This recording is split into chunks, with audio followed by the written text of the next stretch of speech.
May mga tatay, ayaw na ayaw alagaan yung kanilang mga anak. Ayaw na ayaw subaybayan, ayaw na ayaw tingnan kung paano na lumalaki yung kanilang mga anak. Alam niyo po, may mga tatay ang paniniwala, trabaho lang ng nanay ang pag-aalaga sa kanilang anak. At may mga tatay, literal talagang tinakasan ang responsibilidad sa kanilang anak.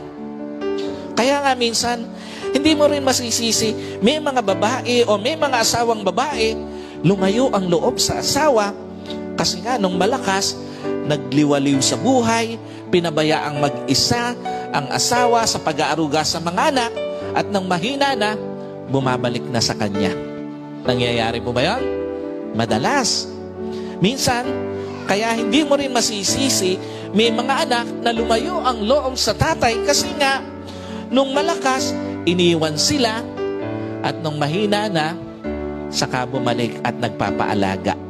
At minsan, hindi rin natin masisi na may mga kapamilya na lumalayo ang loob sa tatay kasi nga, nung malakas, iniwan ang pamilya at nung mahina na, at saka palang bumabalik sa pamilya.